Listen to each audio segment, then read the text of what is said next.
Most people fail because they don't know that they don't know, and they think they know. Einstein said, the thinking that has brought me this far has created some problems that this thinking can't solve.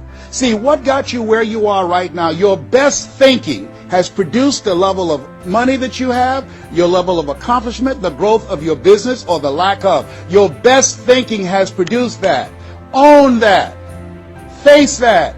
And get some help. One of the things I teach, ask for help. Not because you're weak, but because you want to remain strong. And ask for help. And don't stop until you get it.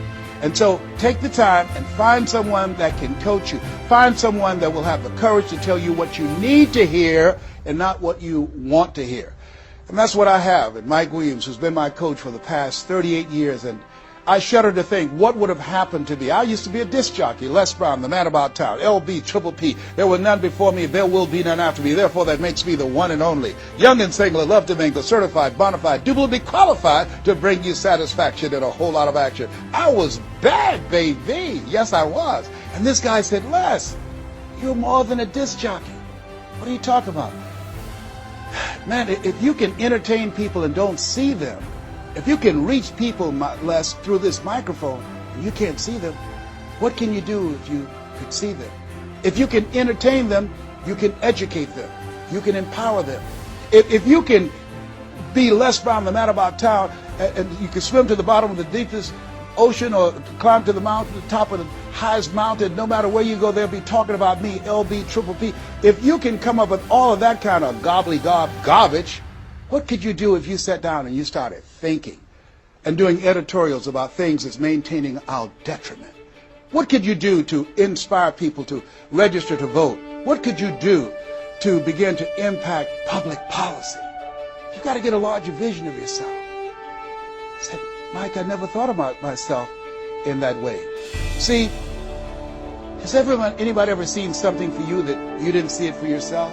I didn't see that for myself. Maybe that's why my favorite book says, eye has not seen, ear has not heard, nor has entered the heart of mankind what God has in store for you. Because of what he saw in me, he inspired me. He gave me a vision of myself beyond my circumstances, beyond my mental conditioning, and beyond the job where I was, because I thought I was just a disc jockey. I love that. I'm master of microphone. You drop me in any city, I can master a microphone. I can turn a city upside down with a microphone. But I had more in me than I was expressing, and I did not know it. And because of this encouragement, I became a community activist. Because of this encouragement, I started doing a talk show called Voice of the People. Because of this encouragement, when I got out of radio, I ran for the Ohio legislature, and I was elected. And because of this encouragement, I passed 14 bills my first term.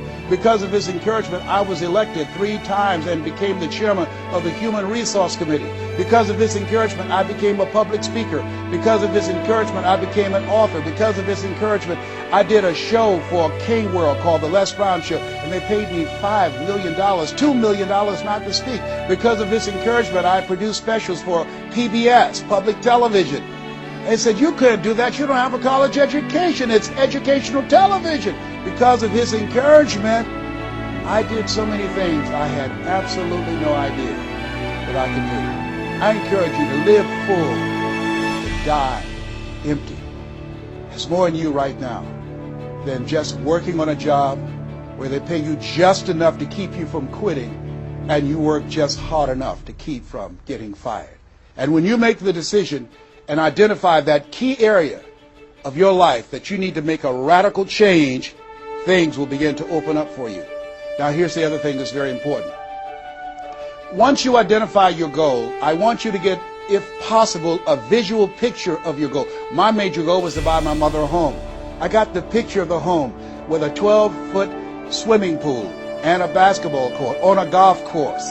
I bought that home for my mother. It cost just over $400,000, 10,000 square feet.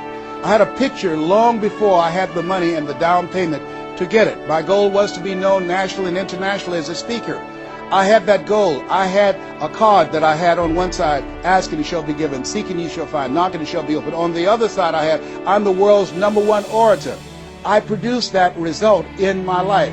I had a goal of becoming a talk show host. I used to watch Phil Donahue, and I put my picture on the screen of the television as I listened to the program. I visualized myself there, and I was called by King World Production, and I had my own talk show. Well, it was the highest rated, fastest canceled talk show in the history of television. Well, at least I had one. It's called life. Now, here's something else. You will fail your way to success. Trust me on that. You can have a lot of failures, a lot of disappointments, but you will fail your way to success. Goethe says that which does not kill you will make you stronger. See, 85% of people allow their fear of failure to outweigh their desire to succeed. That's why you have to be of good courage. You have to have courage. When life knocks you down, I have a saying, try and land on your back, because if you can look up, you can get up.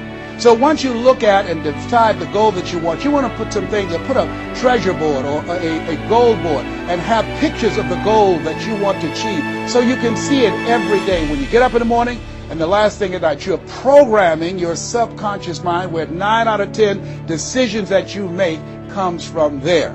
Here's something else.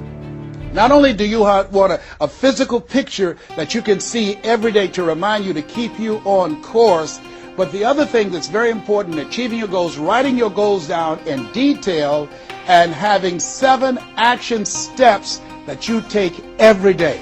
Robert Schuller said, by the yard it's hard, but inch by inch, anything is a cinch. You want to think about what are the things I need to do every day. Break it down into increments. You have your 30-day goals, and you have your 3-month goals, and your 6-month goals, and your 1-year goals, all right? You want to break it down in increments. What do you need to do starting today? Don't squander any time. There goes a second. There goes another second. There goes another second. And all the power in the world can't bring it back. So what are 7 things that you can do starting today?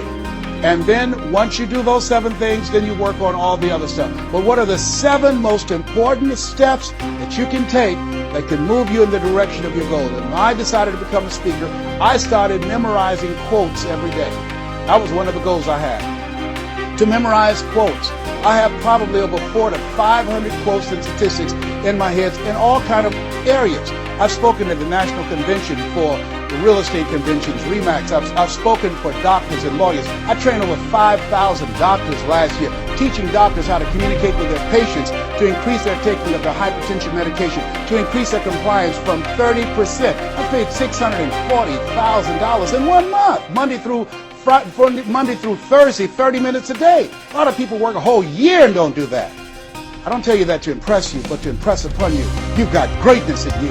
You can do more than you can ever begin to imagine. I had no idea this Les Brown UC existed. I had no idea.